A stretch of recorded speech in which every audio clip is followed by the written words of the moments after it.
ہمیں دین کے معاملے میں یتیم نہیں چھوڑا گیا، ہمیں اسلامی تعلیمات کے بارے میں، سیرت کے معاملے میں کوئی ایسی بات نہیں جو ہے وہ ڈکی چھپی نہیں رہ گئی کہ جو ہمیں بتائی گئی نہ ہو۔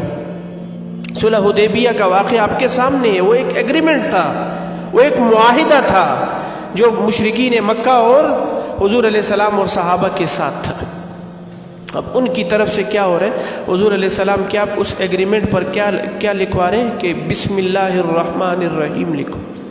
مشرکین مکہ کیا کہہ رہے ہیں کہ ہم بسم اللہ تو لکھیں گے لیکن الرحمن الرحیم نہیں لکھیں گے۔ حضور علیہ السلام نے مان لیا، کوئی بات۔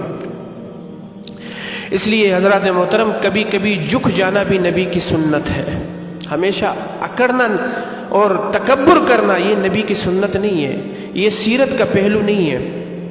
جھکنا، ماننا اور اسی طرح جو ہے وہ بات کو جو ہے وہ احسن طریقے سے ختم کرنا، یہ بھی نبی کی سنت ہے۔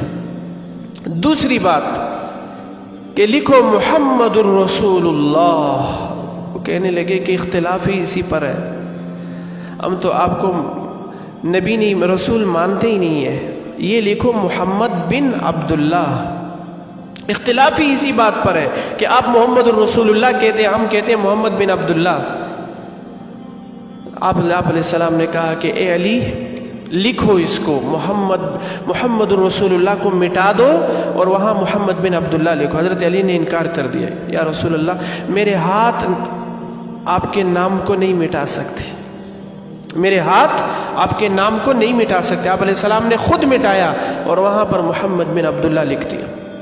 دوسری شک اور تیسری شک کیا تھی کہ جو کافر مسلمان ہو جائے اور مدینے آ جائے وہ مسلمان اسے واپس کریں گے، اور جو مسلمان مرتد ہو کر کافروں کے علاقے میں چلا جائے کافر اسے واپس نہیں کریں گے۔ یہ تیسری شک تھی صلح حدیبیہ کی۔ آپ علیہ السلام نے مان لیا۔ اب صحابی کو جوش آیا، کہا یا رسول اللہ اگر ہم حق پر ہیں، اگر ہم حق پر ہیں اور ہمارا دین سچا ہے تو ہم ان کے سارے جو ہے وہ شکوں کو کیوں مان رہے ہیں، ان کی ساری باتیں ہم مانتے چلے جائیں۔ آپ علیہ السلام نے فرمایا کہ مجھے اللہ نے رسول برحق بنا کر بھیجا، مجھے وہ چیز نظر آ رہی ہے جو تمہیں نظر نہیں آ رہی۔ صلح حدیبیہ کے بعد اسلام کو فتح ہوتی چلی گئی، اسلام ایک جو ہے وہ پورے عرب پر جو ہے وہ پھیلتا چلا گیا صلح حدیبیہ کے بعد۔ تو حضرات محترم، نبی کی نگاہیں دور رس ہوتی ہیں، نبی کو وہ نظر آ رہا ہوتا ہے جو امتی کو نظر نہیں آتا۔ حضور علیہ الصلوۃ والسلام خچر پر سوار ہے، آپ علیہ الصلوۃ والسلام خچر پر سوار کرے اور دو قبروں سے آپ کا گزر ہوا، اور آپ علیہ الصلوۃ والسلام نے صحابہ کو کہا کہ ان دو قبر والوں کو کیا ہو رہا ہے، عذاب ہو رہا ہے۔ اب مجھے یہ بات بتائیں، اگر صحابہ دین کو عقل کی بنیاد پر پرکھتے، عقل کی بنیاد پر سوچتے، جیسے آج کل کے کچھ لوگ ایسے ہیں جو دین کو عقل کے ترازو پہ پرکھتے ہیں، وہ سوال اٹھاتے یا نہ اٹھاتے؟ لیکن صحابہ کا ایمان دیکھیں، صحابہ نے جس نبی نے جو بات کہی، صحابہ نے اس کے سامنے سر جھکا دیا۔ آپ علیہ الصلوۃ والسلام نے کہا کہ ان دو قبر والوں کو عذاب ہو رہا ہے۔ صحابہ نے پوچھا یا رسول اللہ ان کا گناہ کیا ہے؟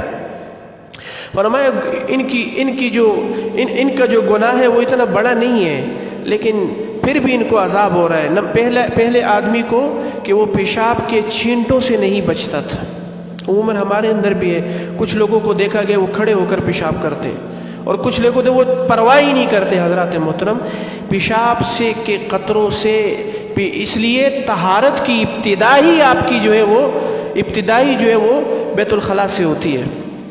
اگر آپ کا استنجا ہی ٹھیک نہیں ہے، وضو ٹھیک نہیں ہوگا، نماز ٹھیک نہیں ہوگی، تو کیسے جو ہے وہ نماز آپ کی جو ہے وہ آپ کو اللہ کا قرب جو ہے وہ دے گی۔ اور دوسرے آدمی کو جو عذاب ہو رہا ہے وہ چغل خوری کی بنیاد پر، چغل خور آدمی، ایک کی بات دوسرے کو، دوسری کی تیسرے کو آپس میں لڑانا۔ تو حضور علیہ الصلوۃ والسلام نے کیا کہا کہ ان دو قبر والوں کو عذاب ہو رہا ہے۔ اب مجھے بات بتائیں، حضور علیہ السلام کو مٹی کے جو ہے وہ نیچے عذاب نظر آ رہا تھا، یہ نگاہ کس کی ہے؟ یہ رسول اللہ صلی اللہ علیہ وسلم کی نگاہ۔ اور صحابہ ماننے والے ہیں، صحابہ ایمان اور یقین لانے والے کیا کہا کہ آپ صلی اللہ علیہ وسلم نے سچ